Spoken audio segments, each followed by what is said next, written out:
Testing. Okay. It says I'm live. How about now? Let me know. I'm not even gonna say anything until I get a response to let me know that I am live.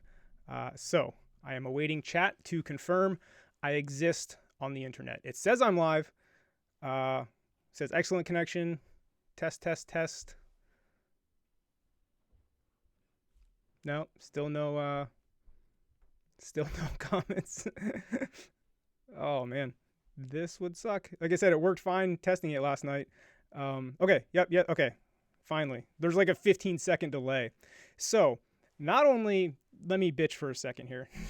Not only is this the first time streaming again on the iMac and OBS, but YouTube got a completely new backend for live streaming. Like it's a whole new update. So everything is different. So what happened is you used to just hit on OBS, start streaming, and it would stream. You're good.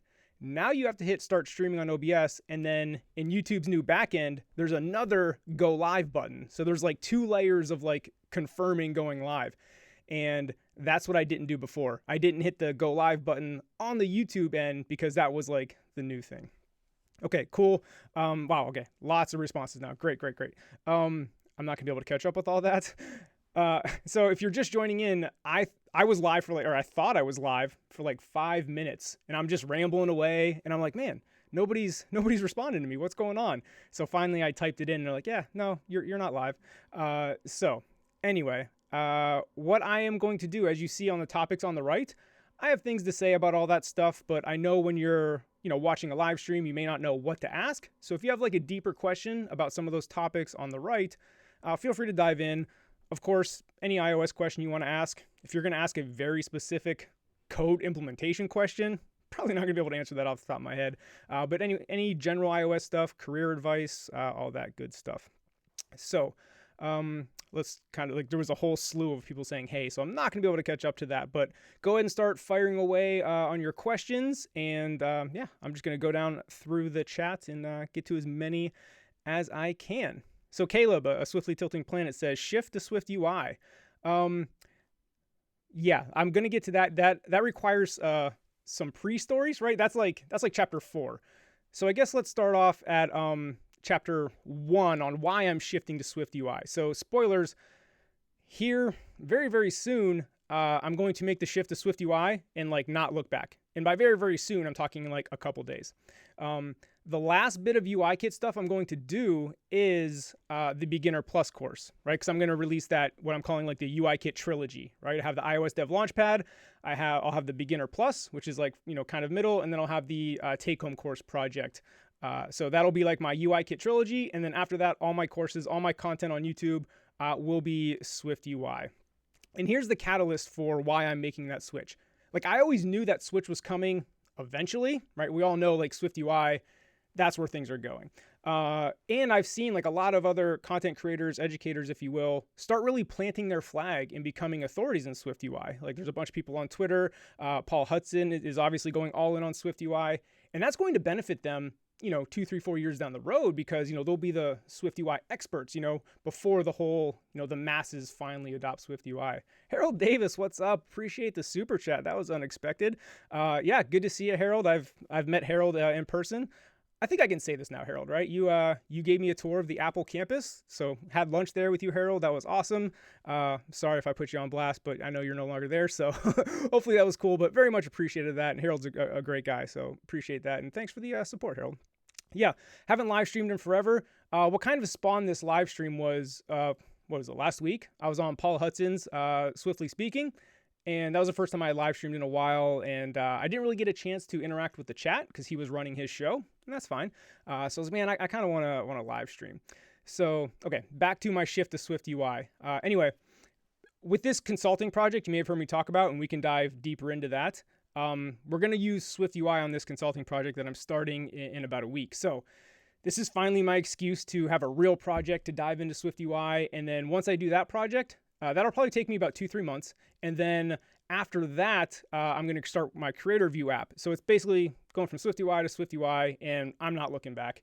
And I don't want this to be misconstrued as like, if you're just learning or if you're just starting out, you should give up on UIKit and go SwiftUI. Like, I've done 5 years of UIKit. Like, I'm good. If somebody asked me to make a UIKit app, or I got hired at a company that used UIKit, like, I'll be fine.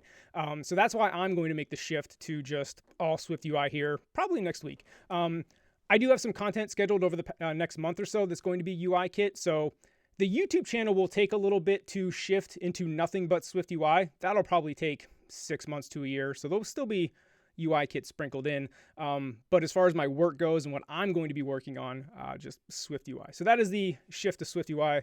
Let me catch up on chat. Holy shit, I am not used to this active of a chat. So I haven't live streamed a year, maybe? It's been a long time. And I would get, 80, 90, 100. So we're at like 178 right now in active chat. So let me try to catch up. Normally it used to not be an issue to be able to like answer every question, but I'm going to scroll up a little bit and pick some out here. Sahil Sa says, how long did it take you to make your first app? So my first ever app was made in the boot camp I went to, and I'll try to keep these answers short. So we had 3 weeks to build our capstone project, if you will, and that was Fit Hero. Some of you may have heard me talk about that before, but yeah, that took 3 weeks. And at the end of that 3 weeks, yes, it was on the App Store, but that was kind of like a MVP. My team and I spent like another month, like really polishing it up. So when we applied for jobs, we had an app we were proud of. So I would say that app probably took 2 months of 3 people, like nothing working on that. Just to give you a rough idea. Liana, hey, what's going on, Liana? See you in the Slack channel a lot from the courses. When did you feel you were capable enough to begin contracting / doing remote roles? Was it after getting a certain amount of technical leadership, building your own product? So I always recommend this. I worked at a startup for 1.5 years before I started doing contracting. So I got a feel for development. I got a feel for like the startup atmosphere. And even then, when I started contracting, it was on very, very small projects. Because here's the thing why I always recommend getting some experience before you start, owning contracts. Because like I said, when you are a contractor and the sole developer, you own the entire project. And that is a lot to take on for a junior developer that's never like built that. So I'm not saying it's impossible. You can, hustle your way through it and do all the research and, use a lot of resources. Like, it's possible, but I definitely recommend having, I don't know, a 1.5 years experience working for a company before you start like owning a project and contracting. Or if maybe you've launched, 7 of your own indie apps, then maybe. But it also depends on like the project you're getting, because some contracting projects are a lot simpler than others. So it's a lot of variance in that answer. All right, kind of scrolling through here. Hey, Ben Cleary, what's up? I got to give a shout out to Ben. It says, long time no see, really impressed to see what you've built. And that's why I want to give a shout out to Ben Cleary, because my first ever live streams, like back when I had like 200 subscribers or whatever, like I would get like 8 people in the live streams and Ben was there. So huge shout out to Ben. Nice to see you sticking around. So that's awesome. Like, love seeing that name there. Hey, Scott, what's up? Scott Smith in the house too. All right, I'm scrolling through real quick because I want to get caught up. Got a lot to talk about. Just seeing if there's any good questions I want to get to here.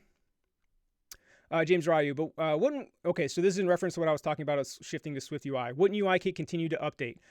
Would you still teach update to UIKit? So yes, and I've thought about doing smaller courses on like what's new in iOS 14 or what's new in iOS 13. For example, that would have been all about dark mode, all about diffable data source and the new collection view way you can do that. So I thought about doing small courses on just, keeping up with the new stuff in the iOS 14, iOS 15, iOS 15. And of course, that's going to cover like UIKit stuff. The only problem with that is like creating an iOS, for example, if I created an iOS 13 course, like that course is pretty much done in 1 year. So you don't get the longevity of all that effort putting into a course. So I'm still not sure if I'm going to do that. But like I said, I don't know if the YouTube channel will ever go 100% SwiftUI because like you said, there's a lot of stuff in UIKit to still teach. But it is going to start shifting to mostly SwiftUI. Eugene, you made it. Okay, crap. I hate when my chat sometimes scrolls to the bottom. Okay, I see some super chats I got to get to.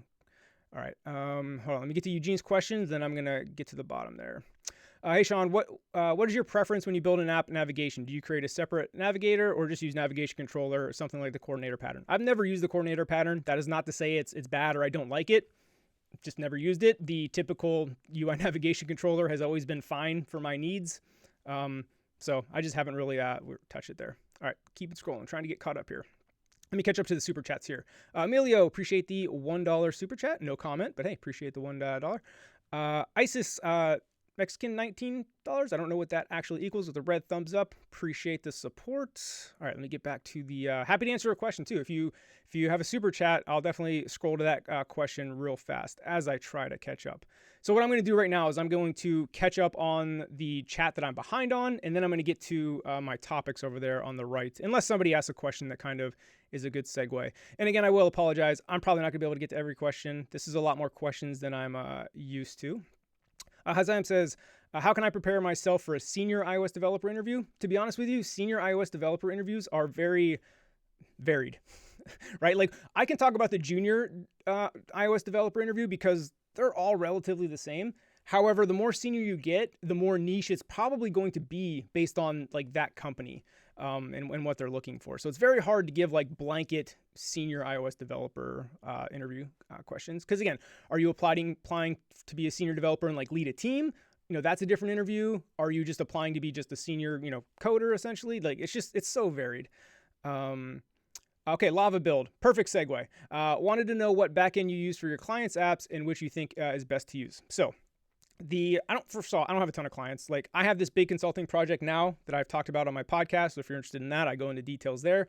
But I'm not trying to be a development agency, right? This project just fell into my lap. The price was great. The client's awesome. The timing was nice to where I had just put out 2 courses and I wanted to take a break from filming and editing all day, every day. So everything just worked out. Like I'm not actively trying to be like a development agency where I find these big projects. But like I just said, if a great project falls into my lap and the timing works out and the pay's right, yeah, I'll do it. But anyway, this specific client, so this is a good segue into server-side Swift. Again, he and I have been going back and forth for 3 weeks, hammering out the architecture and the details of this project, what we're going to build, how we're going to build it. And I put out a tweet looking for backend developers. Some of you may have seen that. And I got a bunch of responses. I narrowed it down to 4 people to actually have a phone and like an hour-long phone call with to, I built a keynote presentation with diagrams and showing everything we're going to build. And then I got their proposals. And then I actually chose Tim Condon, this book right here. I had this book in prep. So Server-Side Swift with Vapor. You see Tim's name somewhere over there. He wrote this book. He's the server-side Swift team lead at Wenderlich. He and I are teaming up on this most recent project. He's going to handle the backend in server-side Swift with Vapor. So I'm super pumped about that. And of course, Vapor's new. There are pros and cons to that. But this is a relatively small project. It's also brand new. I should say small project. The app is small. The actual backend fulfillment side of things is a lot bigger.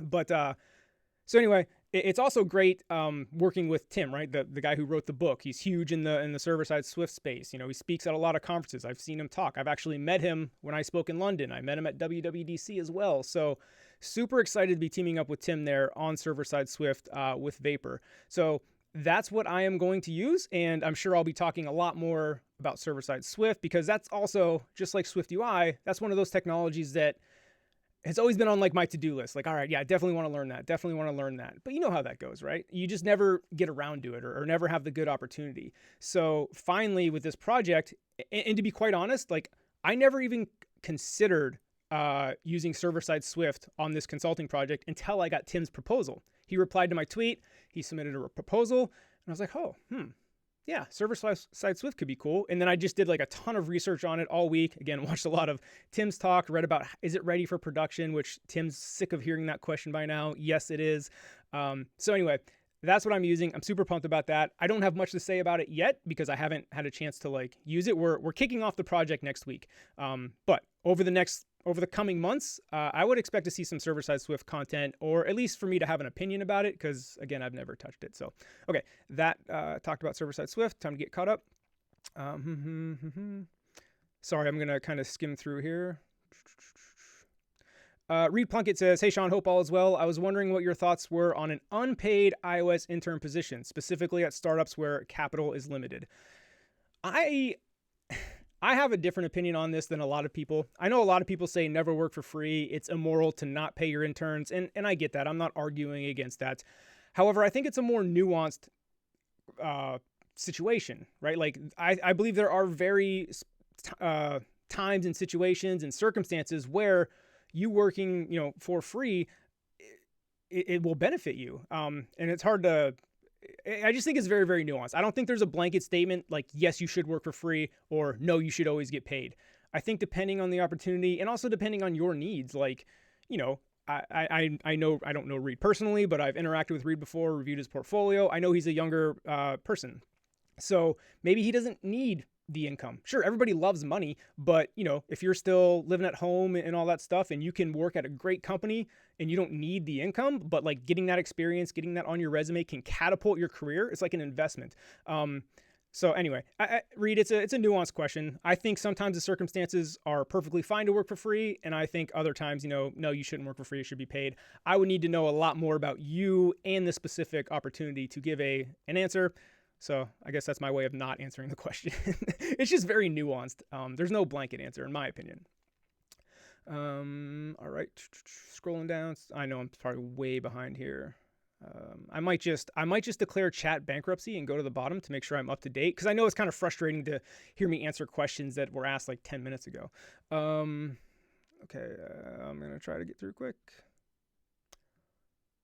I applied to more than 100, this is your movies. I applied to more than 100 companies and they all declined my application due to lack of experience. So I published an app on the App Store and published a few projects on GitHub. Still nothing. Help?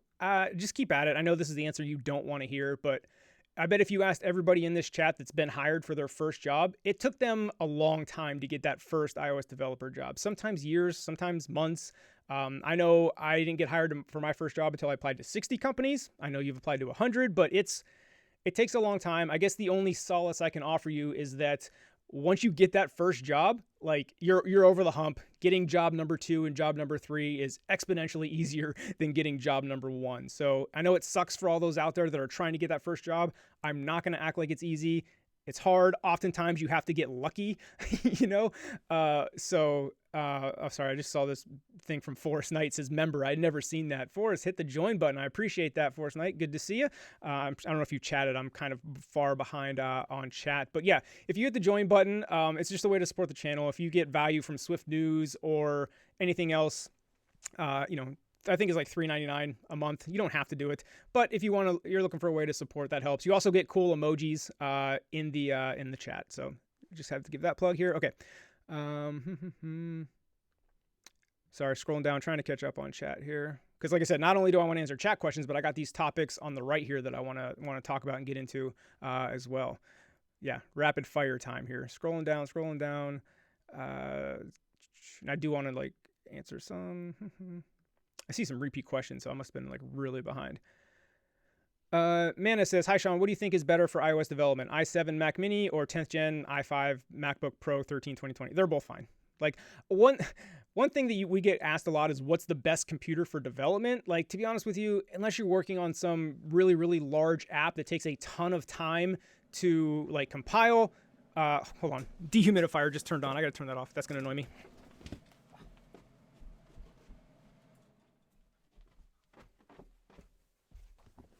You get to see my pajama pants and slippers too. That's how we roll nowadays in quarantine. All right. Eugene, appreciate the 20 spot. Let me get to your question real quick. I'll scroll down. Okay, looks like I'm not that far from the bottom anyway. When you got your first/second job as an iOS dev, what was the reality versus expectations? Eugene, you give me a layup for the no filter startups question. Okay, so this kind of ties into that. So let me give some context behind that. So I'm going to show Safari here. It's my website. Go check it out. Cool stuff. So I started reading this book. Let me know if anybody's reading this. No Filter by Sarah Fryer, The Inside Story of Instagram, right? And I love reading these type of stories. How startups got started, talking about the early days, like, because, right, like we're all familiar with Instagram now. But like when Instagram was like bourbon and just getting started, like the first year it existed, like it wasn't what it is now. And I love hearing the story about how you go from that like MVP or initial product into the big, behemoth that it is today. So anyway, I started reading that. Let's get that back out there. And the reason I wanted to bring that up is because let me read this paragraph too, this no filter quote. I'm going to put it right above my face. It says, so I have this idea for a video that I'm going to make on like the biggest lesson I learned from my 5 years in Silicon Valley. And I have like a Steve Jobs video that I'm going to review. But I just read this the other day and I was like, holy shit, this sums up exactly what I feel. So I'm going to read this real quick. By age 25, Kevin Systrom is the founder, had received an introduction to how growth-driven Facebook was, how scrappy Twitter was, and how procedural and academic Google was. He was able to know their leaders and understand what drove them, which stripped them of their mystery. Here's the big part. From the outside, Silicon Valley looked like it was run by geniuses, and I had that perception as well. From the inside, it was clear that everyone was vulnerable, like he was, just figuring it out as they went along.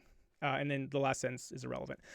But that's the whole point of this video that I was going to make, and that was before I read this passage here, because even when I was interviewing at those companies, and this is what gets back to your question, Eugene, like when you're interviewing at a company, you're like, man, they have their shit together. Everything looks awesome. Like, wow, this looks really great. And then you get in there and you work there for a year and you kind of like get to pull back the curtain and see how the sauce is made. And you're just like, wow, this is a shit show.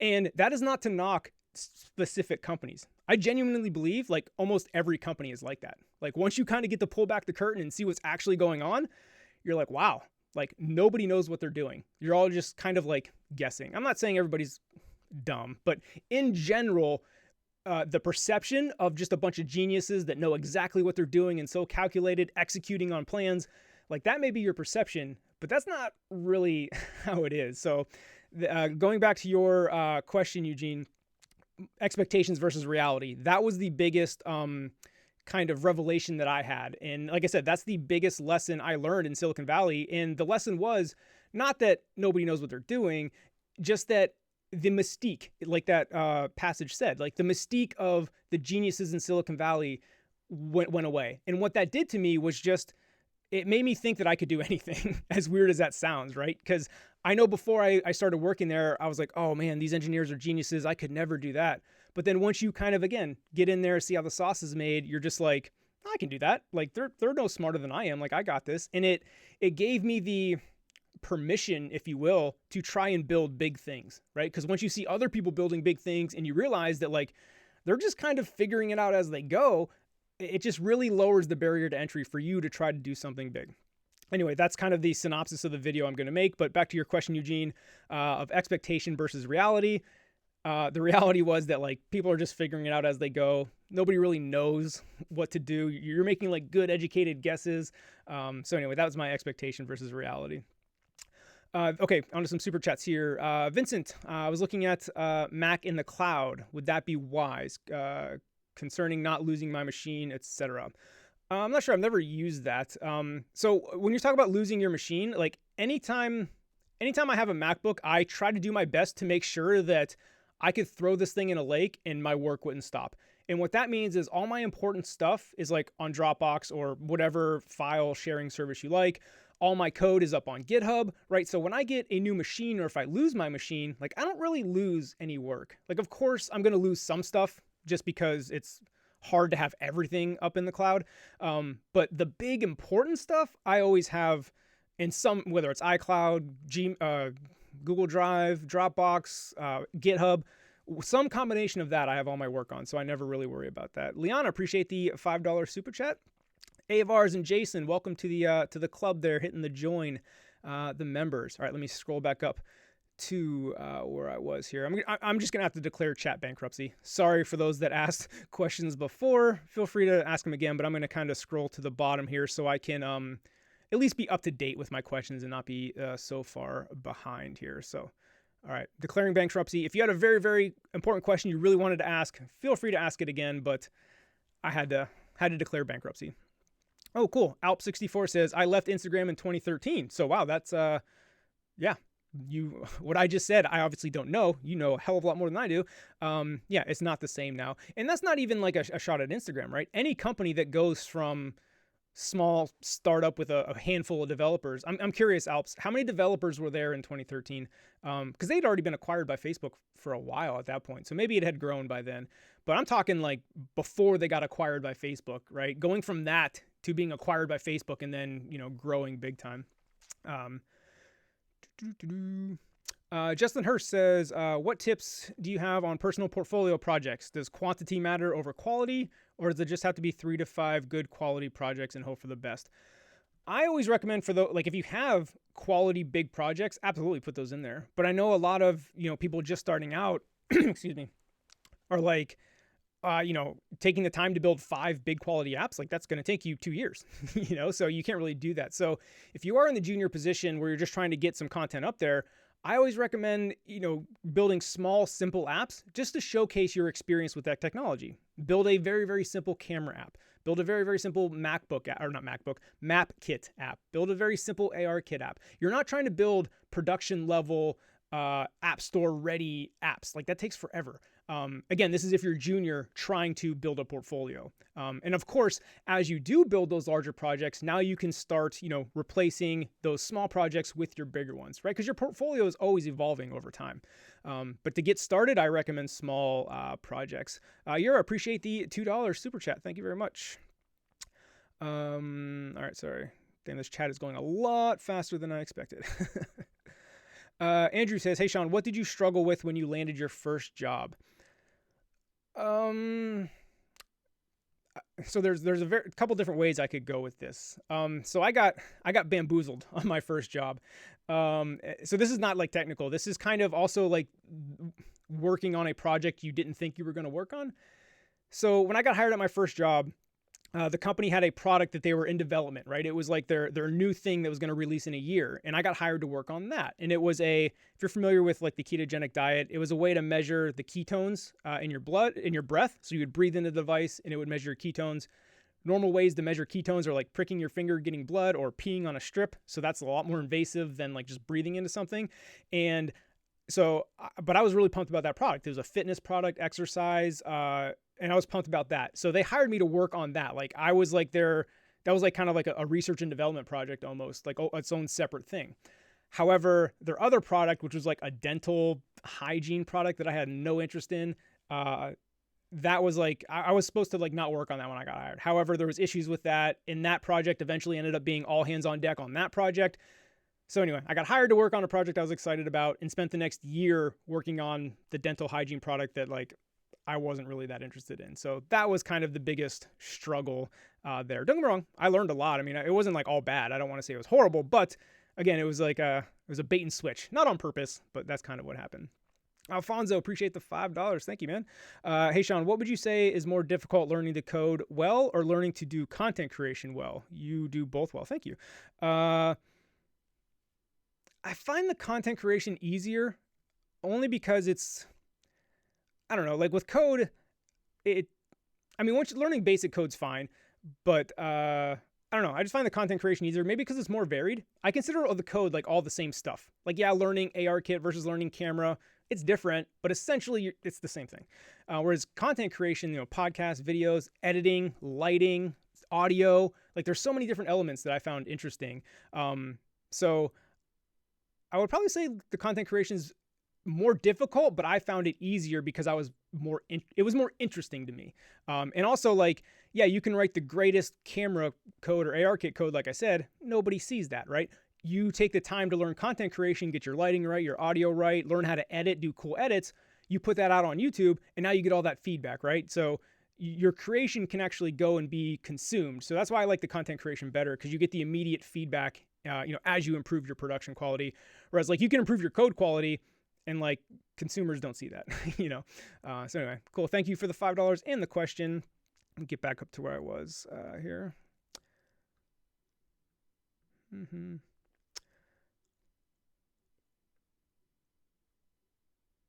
Cyril, what's up? Cyril says, impressions about SwiftUI when you played with it. So I've very minimally played with it. Like I said, this next project is going to be all SwiftUI.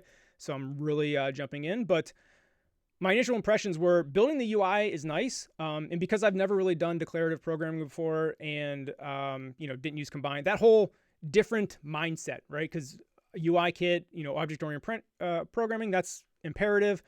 So declarative is like completely different.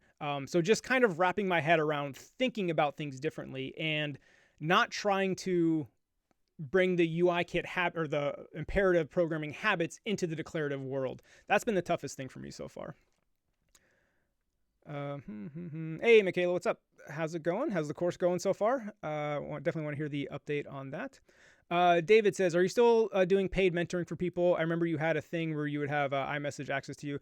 Yeah, no, not anymore. Only because I've just shifted focus on this business and trying to grow the business. And this is, I'm always transparent. I don't care if this sounds arrogant or whatever, but like honestly, the time invested, like the ROI on that time is much better spent elsewhere. Like I would have to charge a stupid hourly rate for the mentoring for it to like be worth it. Because it is very, very time consuming, and I don't mind giving like some time, to help the community. That's not it at all. But I was doing it to where I was like mentoring 3-4 people at the same time, and then trying to like schedule calls with people all around the world. It just became very, very time consuming. And like I said, for it to be ROI positive on like what else I could be doing with that time to build my business, I would have to charge some dumb hourly rate that would be like insulting, and I'm sure I would get all kinds of shit for it on the internet. So I decided to like not even do that. Do you have any concerns with using SwiftUI for contract work? Hey, Mostly Awesome, what's up? With this project that I'm the grocery ordering app, no, because I've done the wireframes, I've architected the whole project. I know it's a relatively simple app. So for this specific case, no. And then I always know that if I run into something that I can't build, I can just bring in I'm going to mess this up, but the whatever UI view representable or whatever that will bring me in my UI kit part. So I'm not worried about that. And the thing with this project is the client is trying to lay the foundation for like long-term in-house development team, right? Like, yes, I'm building the MVP. I'm kind of laying the foundation, but eventually we're going to hire backend developers, other iOS developers to work on this project. So, and the client is like in love with Swift. So he loves the idea of being able to bring on a Swift developer onto the team and say, hey, we're in SwiftUI. Hey, we're using server-side Swift. Because in our minds, which I agree, like that is going to attract talent. Like how many of you Swift developers out there would love to work on a project that is all SwiftUI and server-side Swift and get paid like a good salary to do it? Like that would be awesome, right? I'm sure everybody would love to do that. So that's a big reason why we want to invest in Swift, is to attract more Swift developers in the future. All right, catching up here. Okay, it just skipped to the bottom there, but that's fine. That's probably good. Again, forgive me if I skip over your question. As you can see, there is a lot and I fall behind. Jason says, did that large transaction for the new gig clear yet? No, I didn't. So what he's talking about is this big contracting project that I'm talking about. Roughly a 6-figure project. The contract was signed Friday, and the bank transfer of the money was started on Friday. It did not hit yet, so I'm expecting that to hit in the next couple of days. Now, when I say that number, I'm not like that doesn't go into my pocket. I got to hire back-end devs. I got to hire designers. I got to hire front-end devs.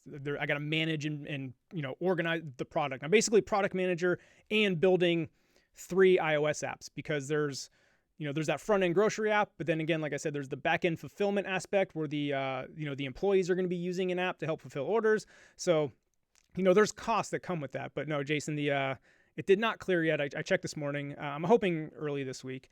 All right. Kumar C says, I subscribed to your channel immediately while watching the first time. You have really good knowledge in Swift. Thank you.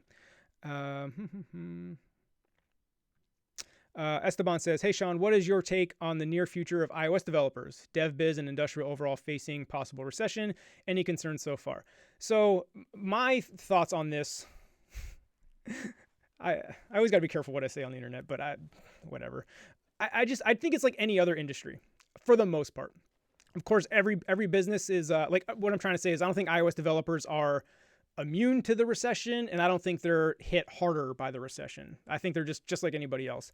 And of course, different companies have different needs, but for the most part, I think if you are a really good developer, you're going to be fine. Even if you get laid off from one company, you'll get scooped up by another. I think what happens in these like frothy periods of time is that of course, the top developers are always going to have a job for the most part, but if things are going very, very well, maybe some not so great developers will get hired because things are going well. But I think when things go bad, it's the not so great developers that get affected the most. Again, like I said, I'm not saying good developers don't get laid off. Of course they do. But I think they'll have an easier time getting scooped back up, whereas the not so great developers may not have an easier time getting scooped back up. And you could have substituted developers for any other profession, right? I just think the the better you are at your job, the less affected you're going to be by the recession. And again, so that's not developer specific. That's how I think about any profession. Liana says, how would you say that SF market was when you first arrived, and how did it change by the time you left? So I got there in 2014, left in 2019. I think it was the same when I got there as when it was when I left. Like, the good thing about San Francisco is the job opportunities are plentiful. The bad thing about San Francisco is the competition is fierce. So a lot of opportunities, but a lot of competition, because and I think this is going to change here over the next decade as all this remote work kind of gets forced upon us. But like, the whole reason Silicon Valley is what it is because, and why all the companies want to be there, is because that's overall like the talent was concentrated in, right? And not only just free agent talent, like, you know, people steal from other companies all the time, like employees. You get hired away from Twitter to Facebook and vice versa, right? They're all just like trading employees. So with all the talent there, that's why you want to be there. But as far as like, when I was there, it didn't change. I do think over the next handful of years, it is going to change. Like, Twitter just came out with, you know, remote work forever, supposedly. And I think more companies are going to follow suit. So the need to be in San Francisco won't be as high. So I don't know. I think it's going to be interesting watching what changes in the future there. Aslan says, please do guide me on how I can groom myself enough to use high-level Swift coding. Arslan, that's just too vague of a question. Just keep practicing, keep studying, keep doing it. I mean, it's hard to give a specific answer, you know, on that. Jason says, it's got to be tempting. Oh shit, here's an extra 100K or whatever. It's not 100K. It's close. Yeah, no, so let me get back to this consulting. Like I said, I'm not trying to do this all the time where I'm just like managing big projects, hiring developers. Like, that's not the career I want. Like I said, I only want to do that when the right project, the right, you know, team can come along. So I actually, you know, I'm not concerned with how much I make on this project. Like, I'm trying to put out the best product, because what I want to do is also do up like a case study on my website and talk about everything I did for this project, so people can see that. And if they have another great project to come along that falls in my lap, cool. So again, I'm not concerned with the profit. I'm concerned with doing an awesome job, because I'm going to use that as advertisement for future projects. But again, I'm not actively looking to develop, you know, other people's apps, right? I'm trying to develop my own business. But again, if the right project, the right price, the right client falls in my lap, like, it's hard to turn down. David says, what are your plans for future advanced courses besides the SwiftUI course? So, well, the first so here's my course plans for the rest of the year. I got Beginner Plus coming out in July sometime. And then by the end of the year, I have my SwiftUI course, because that's going to be my first SwiftUI course. It'll probably be beginner SwiftUI focus, not beginner Swift focus, but beginner SwiftUI focused. And then they'll just get more complex and advanced from there. They'll probably specialize. You know, maybe there's like a map kit geared course. Maybe there's an AR kit course, right? Like, think of all those different frameworks that you can specialize in, and they'll probably branch out in specialization from there. You know, maybe I'll do like a whole like iPad app and pencil kit course, like, you know, things like that. They'll just get very specialized. Mana says, you were saying something about Mac Mini versus MacBook question. You completely forgot about it. Yeah. Bright lights everywhere. No, what I'm saying is, like, I get asked a lot about these, you know, what computer is best for development. And again, like, unless you're building a crazy large, huge app that takes forever to compile, almost any MacBook Pro is going to be fine. The only thing you want to really worry about is how future-proof do you want to be? Like, you know, like I said, like I mentioned about the MacBook Air, you could buy the latest high-powered MacBook Air, but that may only last you 3 years. If you buy the latest and greatest, most powerful MacBook Pro 16-inch, that may last you 5 years. Like, I'm still on my 2016 MacBook Pro 15-inch. No hiccups in sight. Still, it sucks for video editing, but for development, no big deal. But again, it depends on your project. Like, the projects I'm working on are not ridiculously, when I say ridiculously huge, I'm talking like a Facebook type project. That's probably the biggest extreme. But anyway, keep scrolling down. Ave, I'm going to misspell that. Venkatesh, appreciate the 19, not sure what that symbol is, but I appreciate the support with the 100 emoji. Thank you so much. Any advice on how to pursue iOS dev in undergrad college? No, because I Didn't start learning iOS development until I was 32, never had to go, and I don't have a CS degree, so I never went through the college curriculum. So I do not know what it's like. So I cannot give good advice there.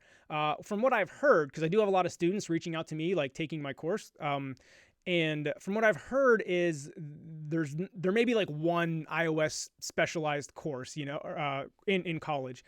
So they're looking to like my content, other people's content, to help them with iOS. So I guess that would be my recommendation. But again, take it with a grain of salt because I don't know. I'm just going on what college students have told me is that there's not a lot of curriculum in colleges specifically for iOS. All right. Juan Jimenez says, if Swift doesn't exist anymore, what language do you go first for development? I'll cross that bridge when we get there.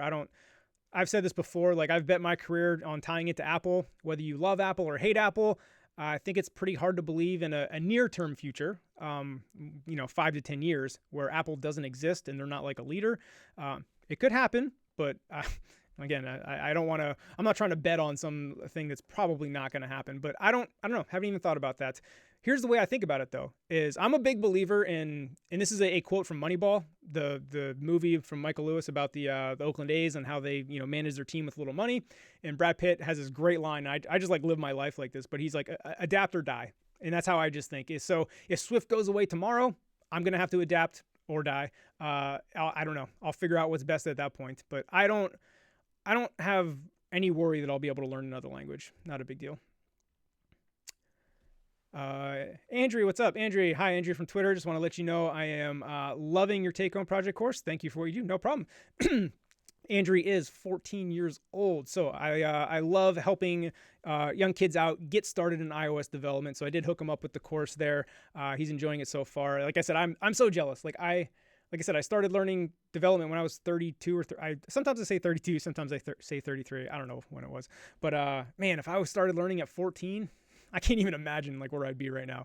So always happy to help out the youngins there. Grav, when are you happiest? Playing basketball. And I have not played basketball since I left San Francisco in July of 2019. It sucks. Can't wait to get down to Charlotte so I can find a new game and start playing again. Yeah, I don't want to talk about that. You're making me I'm gonna get upset. Tahir says, hey, Sean, would you consider uploading courses to Udemy? No. So the benefit to Udemy takes like 50% of your course earnings, which is a lot. But the reason they do that is because they provide the discoverability. But I have a platform, YouTube channel, following. I don't need the discoverability, so I don't need to give up half my revenue. Not to mention they force you into those like $10 per course sale. And I'm not trying to compete. I'm not trying to have the race to the bottom and compete with the Udemy crowd. No offense to the Udemy crowd. It serves a great market, but I just think there's so much competition down there and it's like a race to the bottom. I'm trying to differentiate my products to be a lot higher quality and play in a different section of the market. I fully understand that not everybody can afford the courses, and I understand it can be exclusionary, for just to put it out there. I get that, but at the same time, I also don't want a lot of students, as weird as that may sound, because what I didn't realize when I started putting out the courses is the amount of work in customer service, like answering the threads on the courses, in the Slack channel, answering questions there, answering questions about discounts, refunds. There is a ton of work that goes into these courses that's not actually building the courses. And anybody that's taken the course knows that I'm always in the Slack channel doing my best to answer. I may not answer every question.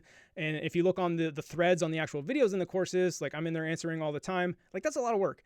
So if I were to price my course at $10 and sold 5,000 of them or whatever, like that's way more customer service work than I can handle. So again, I'm trying to play in a different space in the market because I actually want less customers. All right. Even though I'm currently not doing anything related to Swift, it is always interesting to hear your insights on things. It broadens my views. Appreciate that, Mariana. Happy to have you here. That's another thing about the content creation business too, is like, I try to keep my videos to Swift, but every once in a while I'll do like a general software development video and it'll go like my 9 things I wish I knew before I started programming went viral for me. I think it's got like almost 400,000 views now. But a lot of non-Swift developers are watching that. So it's nice to get non-Swift people in the community. But at the same time, I definitely want to gear my content towards Swift because, I'm always honest, I'm transparent. At the end of the day, the YouTube channel is a marketing engine for my business, and my business is around Swift. Whether that's courses or whatever. So non-Swift developers probably aren't going to, participate in the business. So that's why I do try to focus the everything on Swift. So have you heard the term like the riches are in the niches? Even though that mispronounces niches, it's niche. But the more narrow you can be, that's actually probably the better business than trying to be too broad. Another saying is, right, if you try to market to everybody, you market to nobody. So anyway, I don't know why I'm going off on these random business tangents here.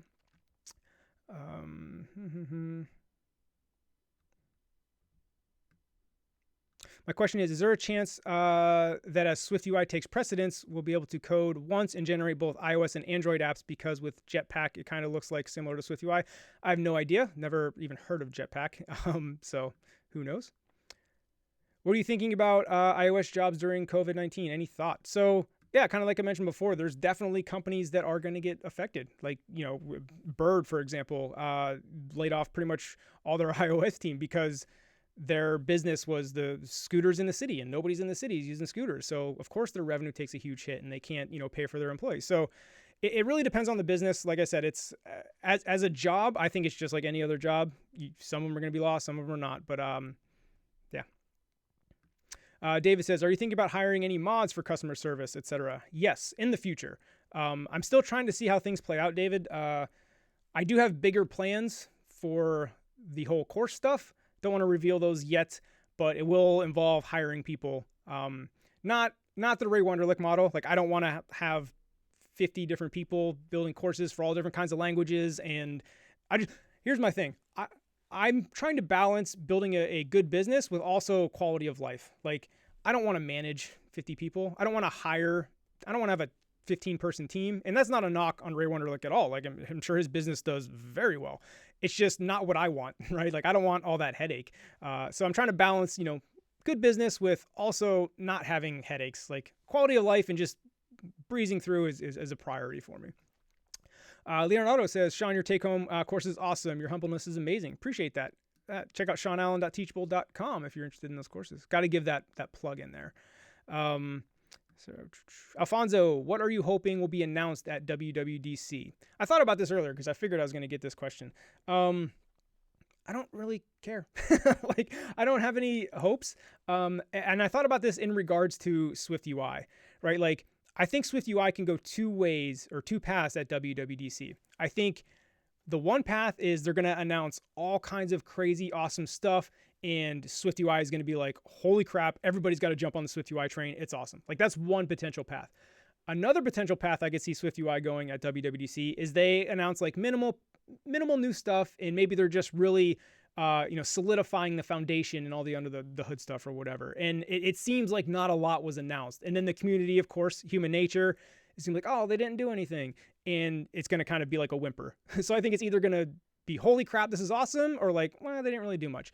And I'm kind of hoping for they didn't really do much. And that's because I have not fully invested in SwiftUI yet, and I'm about to, like we just said. So I don't want it to take off before I fully invested in it. I want to fully invest in it and then have it take off. So I'm hoping for a light SwiftUI WWDC. So we'll see.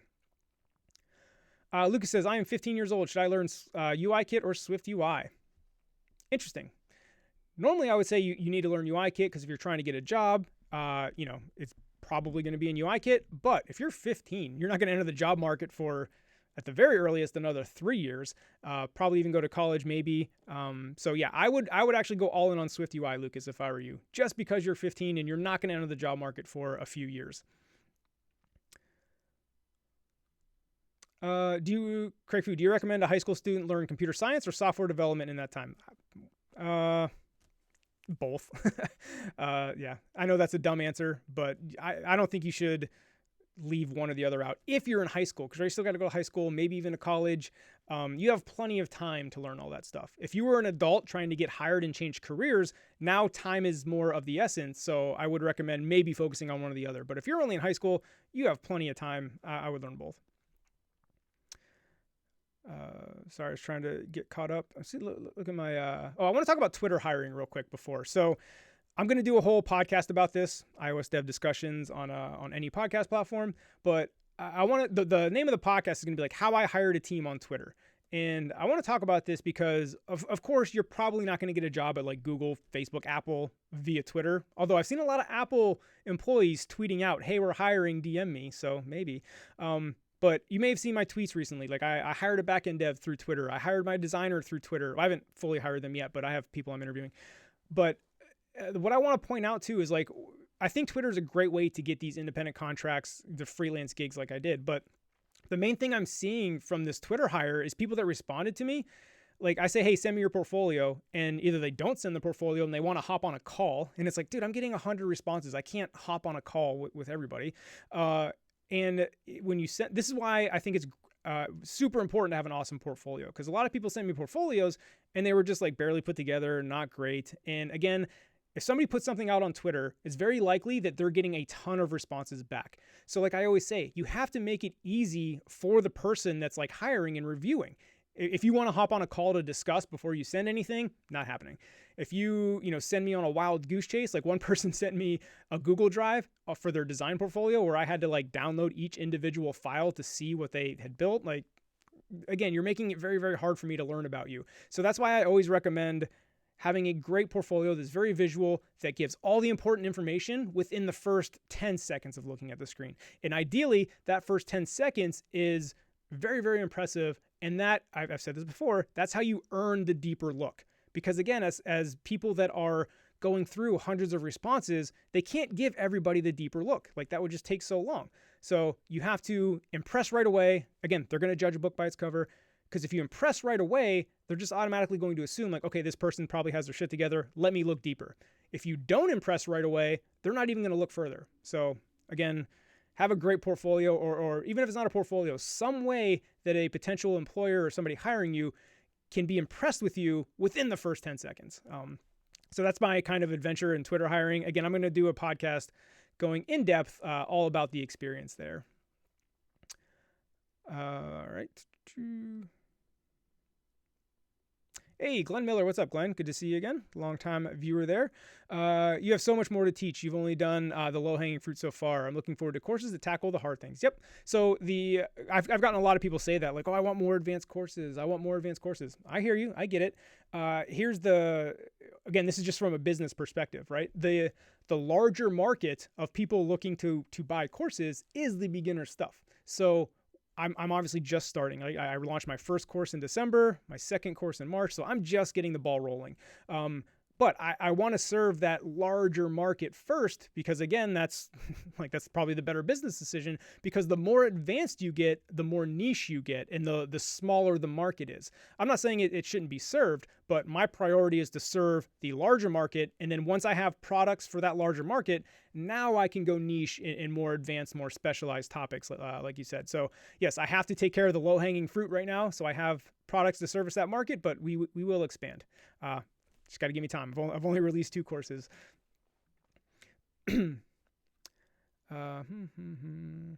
Ratish says, thank you for doing this live session. Can you please explain how do you plan to allocate your time spending creating content and learning at the same time? So I like to learn on the job. So like I said, I'm doing this consulting thing, right? And we're going to use SwiftUI and we're going to use server-side Swift.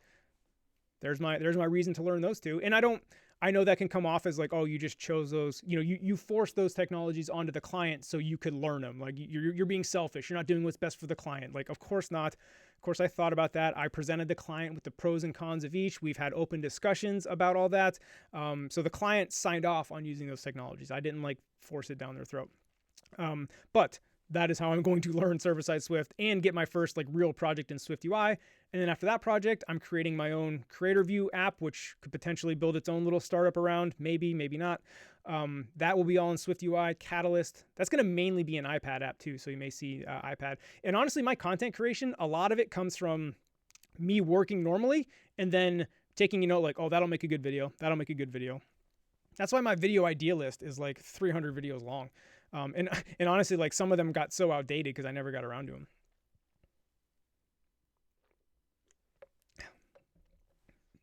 Philip says, hi, Sean. Crap, chat keeps jumping around. Hi, Sean. I just wanted to say I love your content and learned so much. Huge thanks. Appreciate that. Happy to help. All right, scrolling down. A lot of questions. Appreciate everybody hanging out with all the questions as well.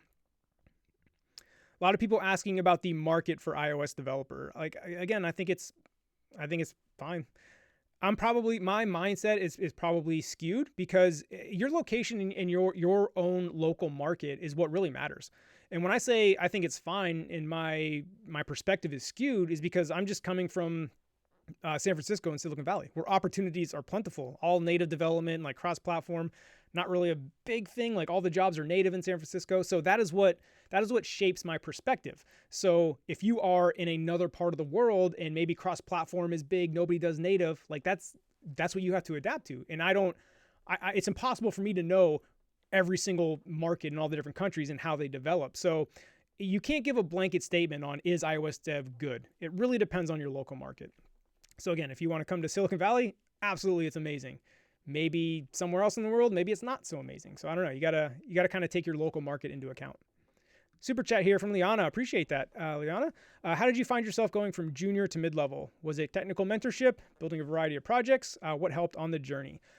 I will say I took that leap, and this is a very subjective leap. Like there's no definition of like you're junior, now you're mid-level. There's no hard definition. So this is just a subjective guess. But I will say I took that leap after when I did my 1.5 years of contracting after my first ever job. So my first ever job was at a startup for 1.5 years. After that, I did contracting for 1.5 years. And I would say after that 1.5 years of contracting, that's when I would say I called myself no longer junior or mid-level.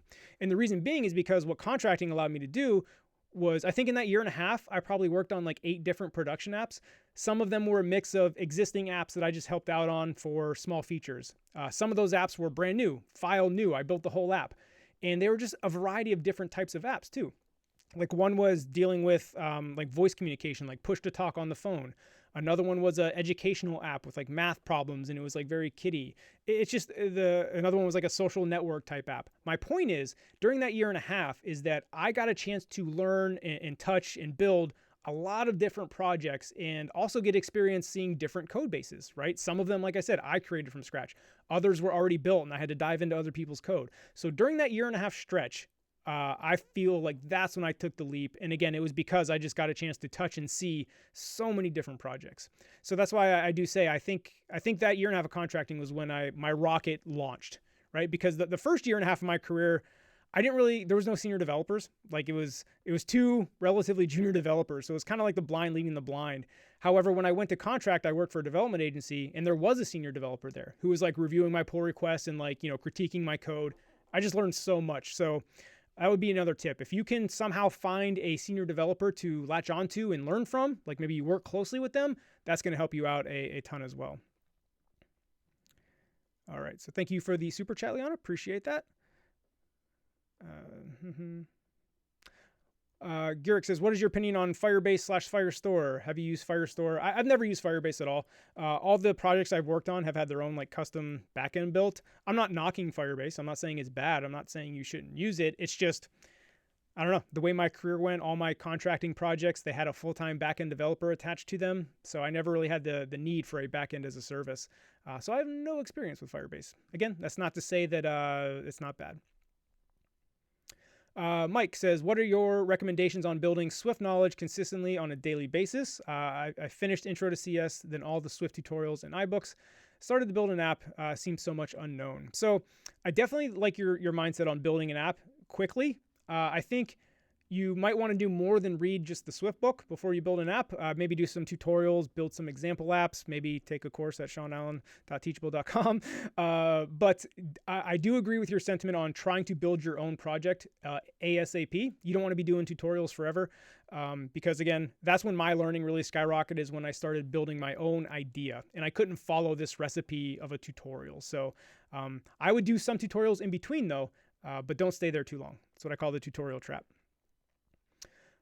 Will you make a course? Robert, what's going on, Robert? Says, will you make a course to teach iOS developers about marketing themselves and building a portfolio site? Robert, I didn't think of that, but I think that could be very helpful, and I will definitely add that to the course idea list. I like that. That could be a quick, relatively cheap one too.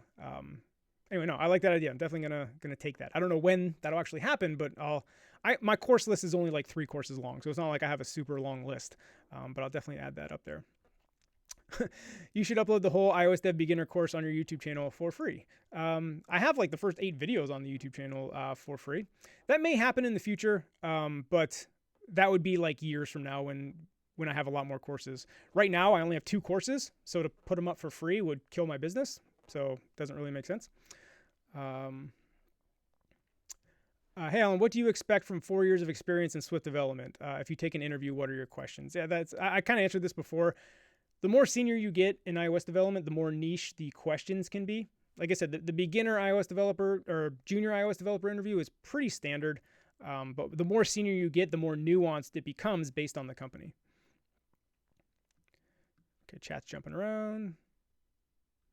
Gabby says, how much time do you think until SwiftUI gets all the stuff that UIKit already has? Years. I mean, I'm just guessing. Like, nobody knows, but I bet it'll be a couple years.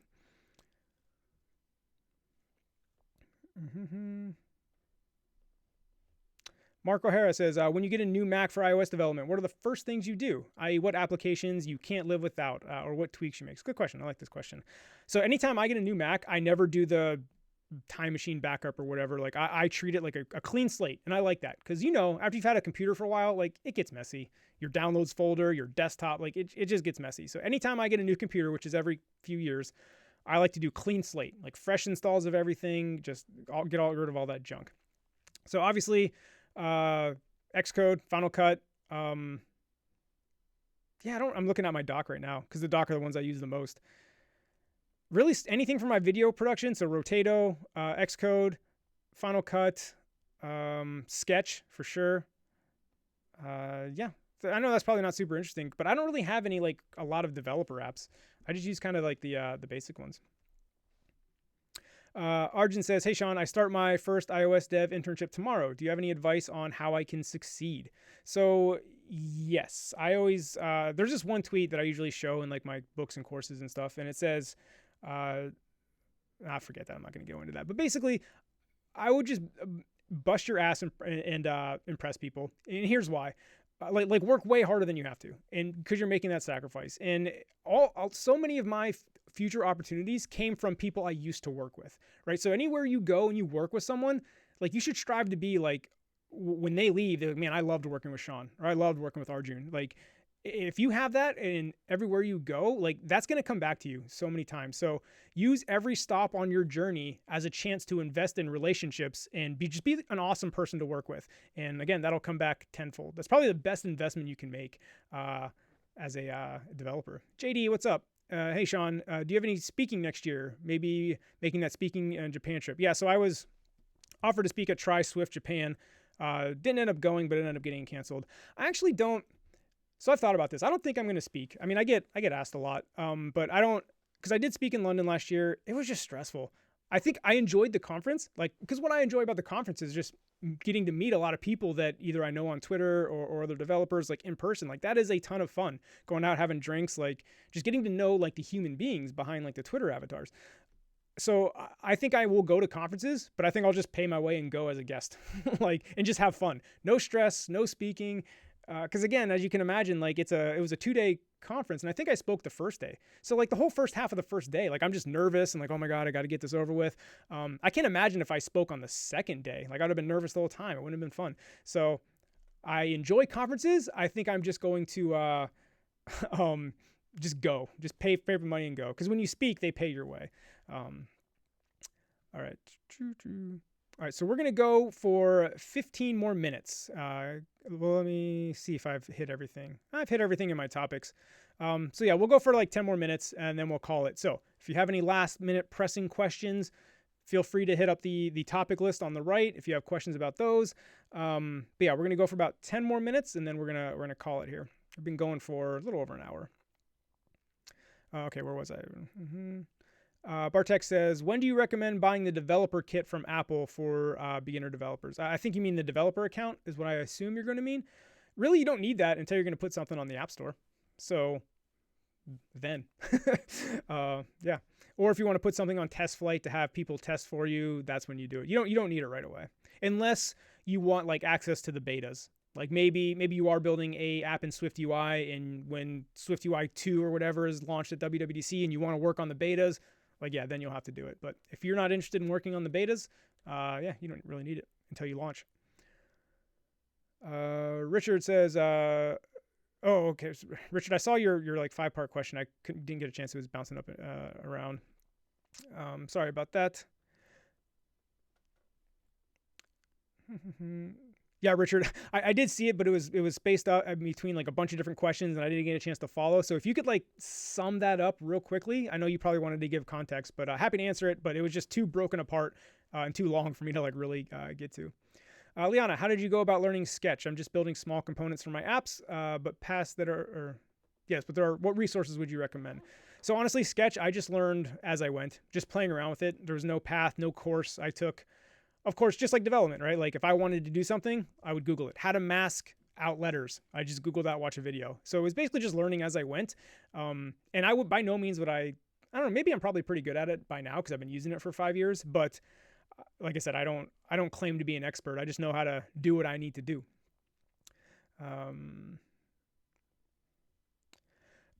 Isis says, what should I expect from an iOS junior dev interview in a big 4? I assume you're talking about like the FANG companies, right? Facebook, Amazon, Apple, Netflix, Google, that kind of stuff. Yeah, so most likely you should expect CS questions, basic data structures and algorithms. There will be some iOS stuff, but in my experience interviewing at those companies, it was like 80% data structures and algorithms, 20% iOS. Now I haven't interviewed there in a couple years, so maybe things have changed, but for sure, if you're going to a a big FANG company, you're definitely going to need to know your data structures and algorithms for sure. And I would spend months practicing those. My biggest mistake going into those interviews was because I've said this before, but like I've always been pretty good at academic settings, so I've always like been able to study the night before and still get a good grade. That doesn't apply to these interviews. I even tried, just studying for the week before, and that's it, and still got my ass kicked. So I would recommend practicing those type of data structures and algorithms problems for literally for months before going. That way, when you get a problem, like you're probably going to be familiar with at least the type of problem and can figure it out. So that's my biggest advice there. All right. Indra says, are you ever going to use server-side Swift? Yes, in my consulting project that's coming up, we are using server-side Swift with Vapor, and I'm working with Tim, the guy who was part author of this book and is the lead of Ray Wenderlich server-side Swift. So we're working together on this project, so I'm sure I'm going to learn a lot about it and then expect some content on it probably a couple months later, after I learn it and get some practice with it. Max Strayberger says, do you maybe have some tips for freelancing? If you could be more specific, like finding projects, I don't know, be a little more specific. That's pretty vague question. Parth Patel says, I need interview tips. I've already purchased your take-home project. Well, that's the whole point of the take-home project. Yes, it does mimic what the take-home project is, so you can get practice at that. But also in that project, we're covering pretty much all of the things, the core questions that will be asked in your interview. So if you're familiar with all the concepts that we talk about in that project, you'll be good to go. And if you want extra affirmation, I have a playlist on my YouTube channel called iOS Interview Questions, and it's like 12 or 13 videos long going over the typical interview tips. So between the take-home project and that playlist, you should be good to go for a junior iOS question. Like I said, because most junior interviews are pretty standard. You may get asked a random question here or there, but I guarantee you during that playlist and that project, most of them will be asked. Fareed says, I've been learning Swift and made a little project, but then I dropped it for like a year. I would like to restart it, but I forgot almost everything. What would you suggest to get on the track? If you forgot everything and you're starting from scratch, I do have a beginner course, johnisland.teachable.com, but there's so many beginner content out on the internet for free. And I struggle with this, right? When I put out the beginner course, like all that information's out there for free. But what I think is good about bundling it together is you don't have to like go searching for it. Hopefully it's a trusted source, right? You don't have to, get your information from 5 different blog posts and hope that they're up to date. So that's the benefit of like, paying for the course, is that it is just consolidated, bundled. It's all streamlined. It's all from the same teacher. But all that information is out there for free for sure. If you don't want to spend anything. And again, that's various YouTube channels, Hacking with Swift, Johnson Dell, Ray Wenderlich. I mean, there's a ton of stuff out there.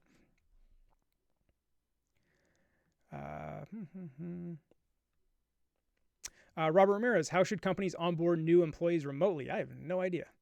Because I just know, like, being a new developer at a company, like learning the code base and learning their system on like how they do pull requests and all that stuff, and just learning how they do things is always tricky. It always takes a few weeks to get onboarded. That really helps being in person and being able to like talk back and forth and have somebody show you what to do. I think onboarding is going to be rough doing it remotely. I don't have a solution. I just think it's going to be a lot harder. That's for sure.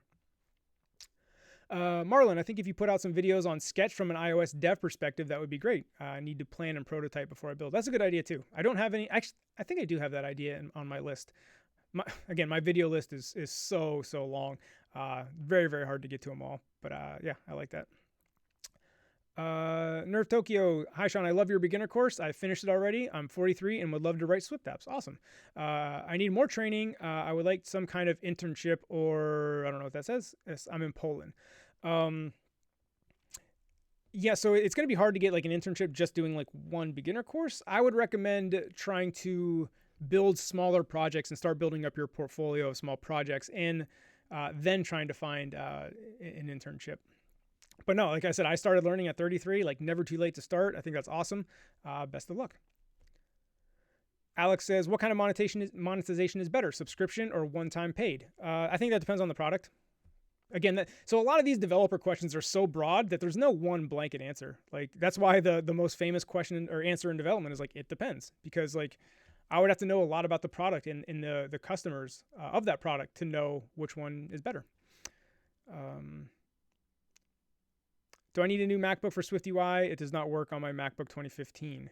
It should work on your anything that has Catalina, right? You just need macOS Catalina. I think 2015 MacBook should be fine for macOS Catalina. Maybe not, but it's not the hardware. You just need Catalina.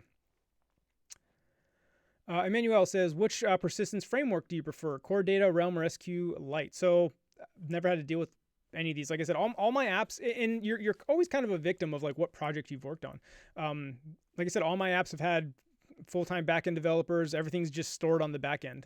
Aside from like little stuff like preferences that we put in user defaults, but I've used Core Data in like tutorials and like, you know, academic projects, but I've never really touched Core Data or anything like that.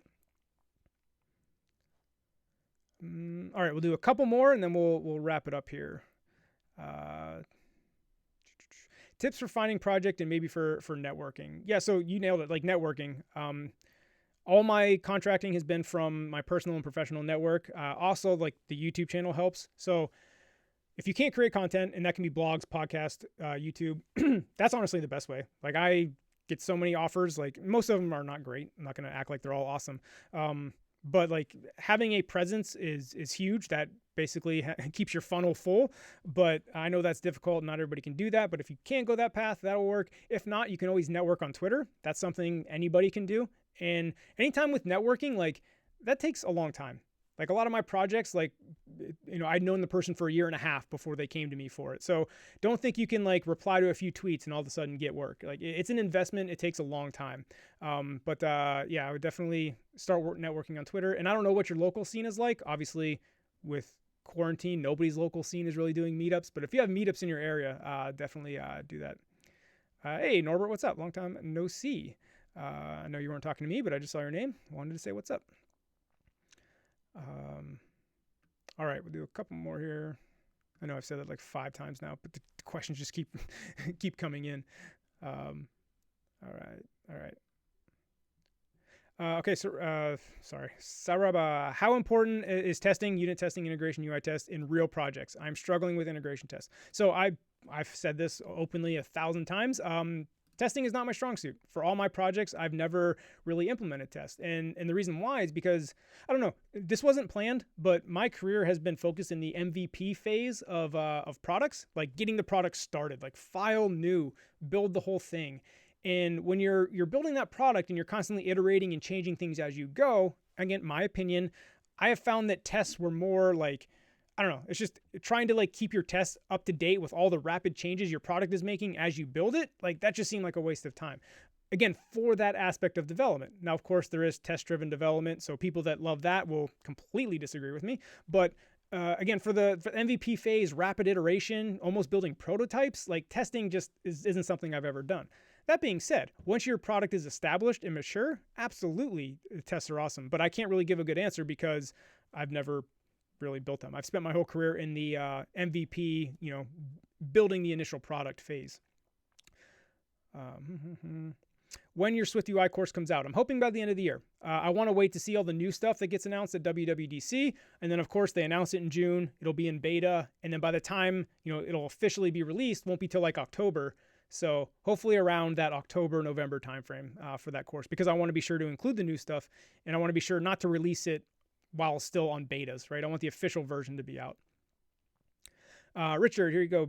Says, basically, should I release my first app when it has core functionality or when the design is really where I want it? So this is the whole MVP. Just get it out there, right? If you wait for it to be perfect, like, you'll never launch it.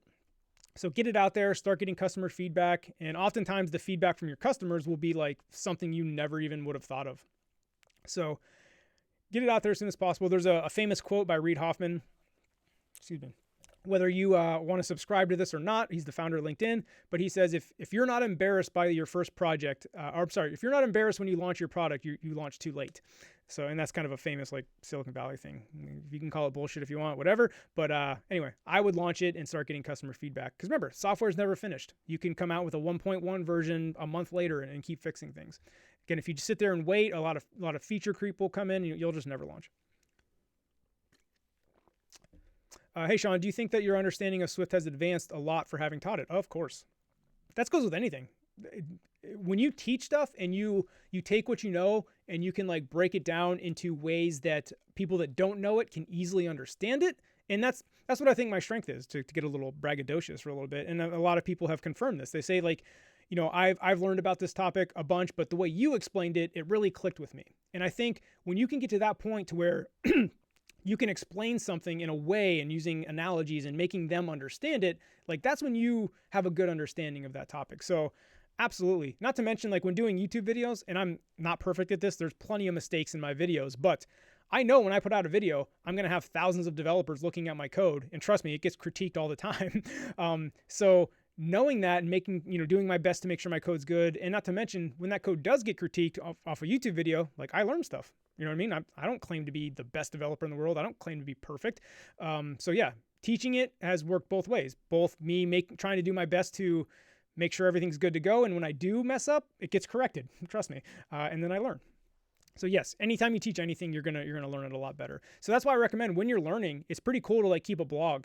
Not that like you're gonna have the biggest blog in the world, but when you try to create a blog post about something and have to explain it, you're gonna learn it a lot better.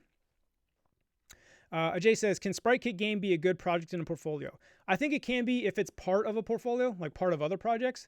Because to me, what that demonstrates, and again, this is just my opinion, if you have a Sprite Kit game and other, in a normal like to-do list app or normal apps, like to me, that demonstrates that you have the ability to learn new and different frameworks, right? The fact that it's Sprite Kit doesn't matter. The fact that it's just a kind of a different way to code and you went out and learned that, like that's what I take from you having a Sprite Kit project. And to me, that's a plus. All right, 3 more questions. I could just do this all day. All right, everybody's waving by. Okay, cool. So we're gonna do 3 questions. Here's the countdown. Maybe less than that. I'm scrolling through and I'm like already answering these. Okay, so Vamsy says, what can we expect advanced content in YouTube? So it's always going to be like, there will be some advanced stuff, but like, you got to remember at the end of the day, YouTube is a giant search engine. So like, I need to put videos out there that people are like searching for, and people that are searching for really advanced, super niche solution, that's a small number. People searching for how to build a table view programmatically, like that's a large number. So, I mean, I understand that people that are past the beginner phase, like may want more content, and I do want to service that portion of the audience. But I mean, I hope you understand that the reason I focus on that early beginner audience is just because that's where the bigger audience is. And at the end of the day, like I'm not a charity. I'm not just putting in all this work and effort, because I think you don't realize how much time and effort goes into making a video. And just doing some niche. I get all the time, people ask a DM or something, hey, can you make this video on this very specific, very niche problem that they're having? And I'm like, dude, I would have to go 10 hours making that video for like 6 people. It's just not, you have to make sure you're getting proper ROI on your time. So that is why you see more beginner focused content, because again, YouTube is a search engine and you want to put out the content that most people are searching for. That being said, I'm not totally neglecting advanced stuff, but that's why it is mostly common stuff. All right, two more. This isn't one. I'm just going to read it out loud because I paid James to do this. James says, everyone, take Sean's take-home project. He explains things better than any other iOS instructors. Appreciate that. Okay, let's find 2 more questions here. Again, this isn't a question, but do you have a discount code for your take-home project? I offer a student discount. If you email me from like a .edu address, you can get a 40% student discount. I will run sales throughout the year. I think the next one I have planned is like Black Friday in November. So yeah, there will be sales periodically, but like I can't say like, oh, there's going to be a sale in August and then nobody buys it till August. You know what I mean? I know Black Friday is for sure a sale. Okay, so still 2 more. That wasn't really one. Okay, so this will be one. Are you planning to do this kind of live stream more often? So Max, I used to do these live streams like once a week, and then I shifted to once a month. What happens is, and it's already kind of starting to happen even just in this time, is like I just answer, if I did this every week, I would just answer the same questions over and over every week. And that's what ended up happening when I did it on a weekly basis. So that's why I stopped doing it. And the main reason I brought it back, like I said, was because I was on Paul Hudson's Swiftly Speaking, and I was like, yeah, that's kind of fun. I miss doing that, right? So I'll still do it, but I think it'll be a once in a while, every now and then. Again, if I do it on a regular basis, it just gets very repetitive for me. And then it becomes a chore. It stops being fun, right? I only want to do stuff if it's fun for me, because if I'm having fun doing it, I believe that makes it a better product. Where if it's a chore and I don't want to do it, it shows, in my opinion. All right, one more.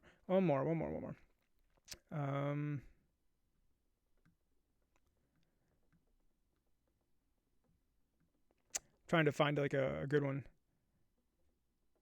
Okay, Lee Cooper here. The last one says, your take-home course has convinced me that I should do programmatic UI instead of storyboard. Does that make sense? I mean, it's personal preference. Like we discussed in that course, there's pros and cons to both storyboards and UI. So what I hope to teach, and especially in like my other courses, is I want to show you both. I want to show you storyboard. I want to show you programmatic. I want to show you the pros and cons. That way you have the knowledge to make that decision yourself. Because again, that decision is going to be nuanced based on your project. So hopefully if you've seen both ways how to do it and you have experience using both, now when it comes time to decide what to use for your project, you're going to come at that from an educated space rather than just saying, some person on the internet told me storyboards suck, so I got to do programmatic. You know what I mean? Like you'll have the knowledge to be able to do that. So, all right. Again, I could sit here and answer questions all day. I do have to wrap it up, but thanks everybody for showing up. If you came in late, the replay will be up later on, and that way you can like fast forward and skip through stuff if you want. That's how I watch live streams. I'll skip through it real quick. So the replay will be up. I will also be releasing this as a podcast in a day or two. So check out iOS dev discussions on there. But anyway, thanks everybody for showing up. It was fun. I will be doing these not regularly, but I don't know, maybe in a couple months I'll do another one. But anyway, it was fun. Thanks everybody for hanging out. See you later.